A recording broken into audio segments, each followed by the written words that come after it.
Hey, my name is Dean and I'm standing right here in front of Indera Motors in Brunei, where we've been given the opportunity to test out a handful of their cars. So which one we'll be doing in this episode, you're gonna have to stay tuned and find out.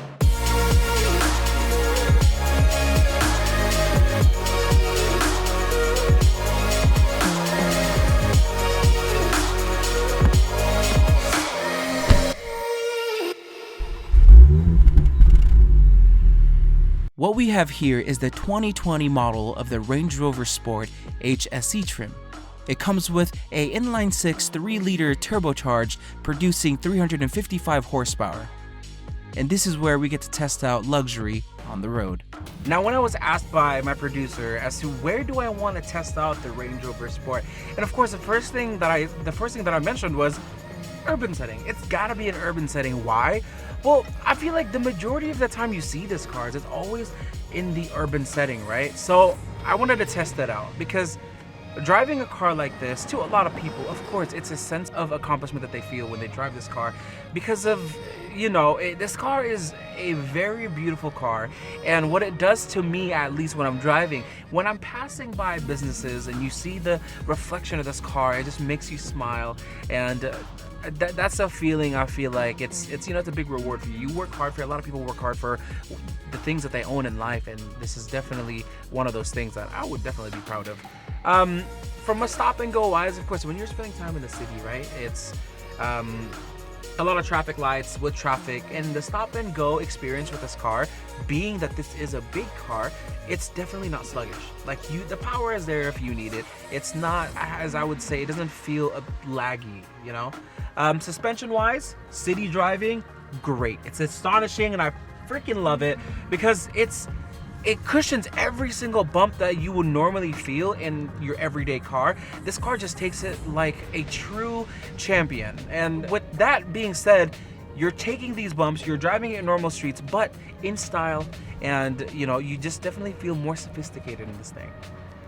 Now, one of the big concerns for me, at least, when you're driving around a big car such as a Range Rover Sport, it's definitely the space concern. Like when you're driving in city side, obviously you're gonna be stuck in places where it's very tight.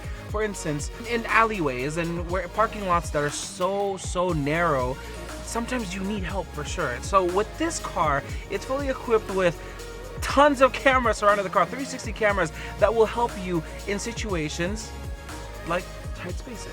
So what you want to do is you can click this center console right here, and then it will bring you up to the camera. You click the 360, and you have this top view of your car that can help you navigate through tight spaces, and you can truly see the distance of your car versus your surroundings. So you worry about dinging people's cars, you worry about scraping on walls, well, this car's got you covered. So that's what I mean by the premiums in your every other car. A premium option is a standard in the Range Rover Sport, which is insane. Now with the interior, I will go ahead and keep this one short, simple, and sweet. There's nothing left to do but to enjoy the comfort, the luxury, and the quality that the Range Rover Sport offers us. So let's enjoy the drive.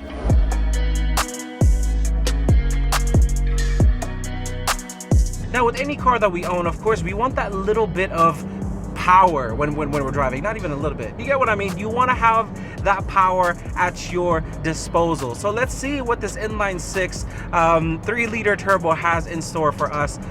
I have it in sport mode right now. Paddle shifter is engaged. Let's see, 3rd gear pull. It's a very linear power with this car, and that's nice to me because it's mellow, it's nothing crazy, but it does what it's supposed to do.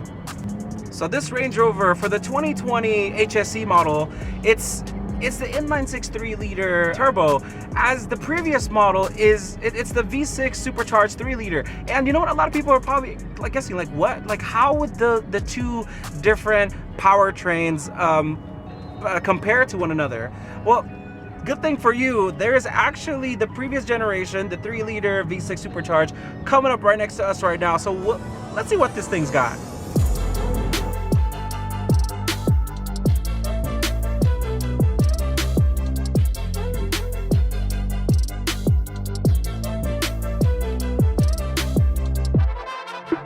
And now I get to test out the 2015 Range Rover Sport model, which is the V6 3-liter supercharged. So obviously the first thing I'm gonna do is put it in sport mode.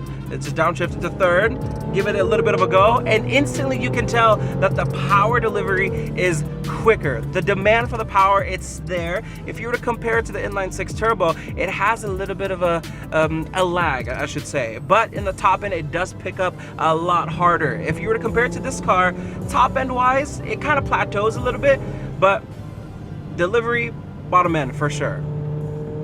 Now that we have both models of the Range Rover Sport side by side, you know what? There's no better way to test them out but to line them up.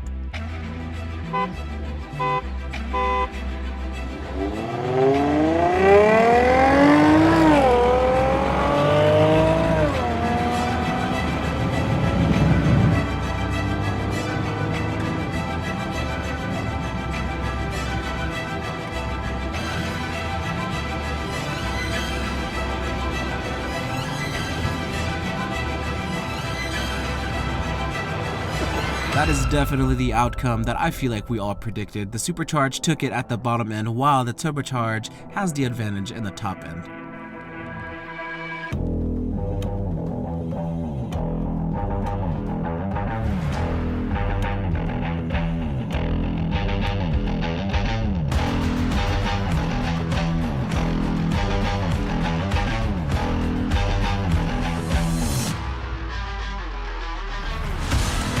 Well, we wouldn't really be putting the Land Rover to the test if we didn't try it out off-road, right? So, well, we're not really at an off-road terrain here, but let's give it a shot. There's some hills that we have right in front of us.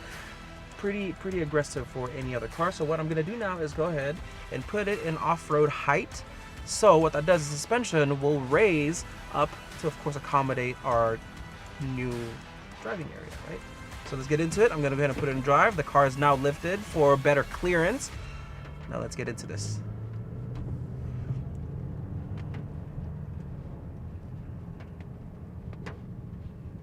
I mean, so far these are major hills that we're going down, up and down on, and so far this car just shows little effort of going up, not struggling at all.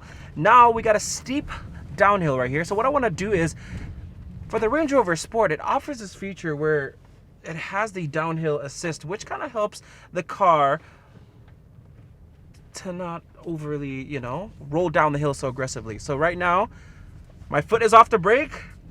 I probably shouldn't keep my hands off the wheel, but there it is.